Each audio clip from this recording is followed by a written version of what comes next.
Ողջույն։ Բազմաթիվ անգամներ ասել ենք ու գործով ապացուցվել է, որ Հայաստանի այսօրվա, այսինքն վերջին 8 տարվա իշխանությունը թուրքական, ադրբեջանական շահերի սպասարկողն է մեր երկրում։ Իհարկե այլ երկրների շահեր էլ է վստահաբար սպասարկում, բայց այսօր այդ մասին արդեն չենք ասում մենք, չենք վերլուծում մենք, այդ մասին արդեն ասում է պաշտոնական Թուրքիան։ Թուրքիայի արտաքին գործերի նախարար Հական Ֆիդանը հայտարարել է, մեջբերում եմ, հունիսի սկզբին Հայաստանում ընտրություններ են անցկացվելու, սա կարևոր փուլ կլինի, բայց մենք տեսնում ենք, որ պարոն Փաշինյանն այժմ առաջատար է հարցումներով։ Մենք իսկապես աջակցում ենք նրա կառուցողական դերին այս գործընթացում։ Այս գիծը, այս կամքը պետք է շարունակվի։ Թուրքիայի արտգործնախարարը պաշտոնապես հաստատում է, որ Թուրքիան Հայաստանի ընտրություններում ունի թեկնածու, եւ դա Փաշինյանն է։ Մենք չգիտենք քաղաքական որ միավորը,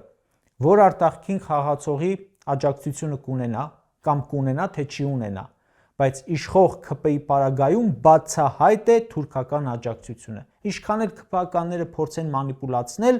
վերջում Ալեն Սիմոնյանի նման շնորհակալություն են հայտնելու Թուրքիայի արտգործնախարարին։ Դիվանագիտությունը լրիվ ուրիշ բան է, այն էլ թուրքական դիվանագիտությունը։ Նրանք շատ լավ գիտեն, թե իրենց այս հայտարարությունները ինչ ընկալումներ են ունենալու մեր երկրում, բայց վստահ են, որ նրանք նաև աջակցության մոդելներ մշակած կունենան գործնականում։ Նախորդ 2 տարիներին տասնյակ անգամ հանդիպել են հայ-թուրքական բանագնացները։ Հայաստանից պաշտոնական պատվիրակություններ գնացին Թուրքիա։ Փաշինյան-Էրդողան հանդիպումներ եղան։ Նիկոլը Նյու Յորքում թուրքական տուն գնաց ու նկարվեց Էրդողանի գիրքը գրկած։ Թուրքիայի աջակցությունը, այնպես որ կարծում եմ, երկուստեք է պլանավորված։ Ամենայն հավանականությամբ։ Ասում են, Թուրքիայի արտգործնախարարի հայտարարությունը միջամտություն է մեր ներքին գործերին։ Այդ ձեր ցավը տանեմ, ինչ միջամտություն։ Նրանք ուղիղ կառավարում են Հայաստանի իշխանությանը։ Քանի անգամ ենք տեսել, որ այնտեղից, ոչ միայն Թուրքիայից, նաև Ադրբեջանից, ուղիղ ցուցումներ են եղել, որոնք կատարել է Հայաստանի անկախ ՔՊ-ական ղեկավարությունը։ Հիմա հարցը այն է, թե Թուրքիան գործնականում ինչ աջակցություն կտա Նիկոլին ընտրական ու նախընտրական փուլում։ Իր թեկնածուի համար ինչի է պատրաստ։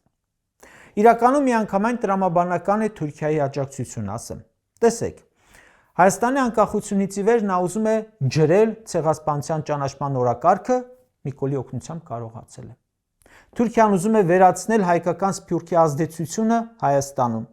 Նիկոլի օգնությամբ կարողանում է։ Թուրքիան դեռ սովետի թվից բողոքում է, որ Հայաստանի զինանշանի վրա Արարատն է, ուզում է հանել, այսօր կարողանում է։ Թուրքիան ուզում է մեր սահմանից հանել ռուս սահմանապահներին իր հետագա նպատակների համար հավանաբար, ընտրություններից հետո վստահ եմ կկարողանա։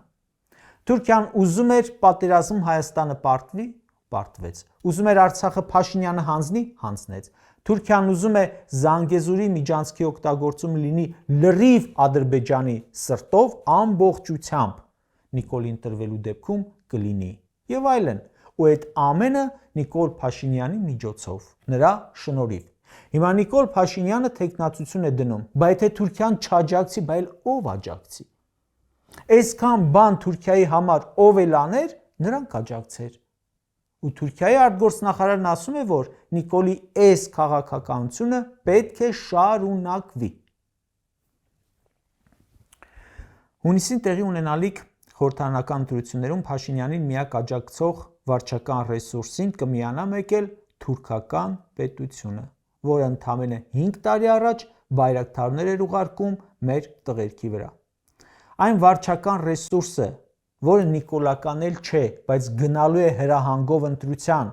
այն ուժային ռեսուրսը, որը տուն պահելու արդարացմամբ կատարում է Նիկոլի հրահանգները,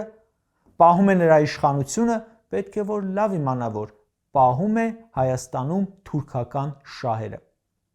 ՔՊ-ականներին բան չունեմ ասելու։ Նրանց համար կարծես Արցախ հանձնեն, Սյունիք տան, Տավուշ տան, Սևանից կտրեն կտան, հեչ։ Կարևորը որ 3, 5, 7, 9, 51 միլիոն դրամ պարգևավճար են ստացել մեկ ամսում։ Ժողովուրդ, Թուրքիան չափազանց պարզեցնում է Հայաստանի Հանրապետության քաղաքացու ընտրությունը։ Վաղ ընտրության գնալիս, քվյախուց մտնելիս Նիկոլ Փաշինյանի քվյաթերթիկը կարող է լինել նույն Էրդողանի քվյաթերթիկը։ Դիմա դուք որոշեք, դուք անունը տվեք այն իշխանության, որ իր երկրում իր հարցերը լուծելու համար, վերընտրվելու համար կարիք ունի թշնամական պետության աջակցության։ Թուրքիան կառավարում է Հայաստանի իշխանությանը։ Եվրամիությունը ասում է 12 միլիոն եվրո կտանք ու կխառնվենք ներքին գործերին։ Եվրամիությունը նաև ասում է Հայաստանում կկիրառենք Մոլդովայի փորձը։ Ամերիկացիներն ասում են Հայաստանը պետք է միանա թուրքական աշխարհին։ Սրանք ասում են փողին մունատ։ Ինչ ուզում եք արեք, մենակ փող տվեք ու երաշխավորեք, որ վերջում մենք կմնանք իշխանություն։ Ու հետո քպականներն ասում են, թե մեր երկրում կան գործակալներ ու դրանք ընդդիմության մեջ են։ Իդեպ, այս իշխանությանը հեռացնելուց հետո կարծում եմ պետք է մանրակրկիտ քննություն լինի ու իմանանք հեղափոխություն կոչվածին որ երկիրը ինչ մասնակցություն է ունեցել ու նաև իմանանք կոնկրետ Թուրքիայի մասնակցությունը Հայաստանի կառավարմանը։ Թուրքական մասնակցությունը պետք է քննել ոչ միայն վերջին 8 տարում,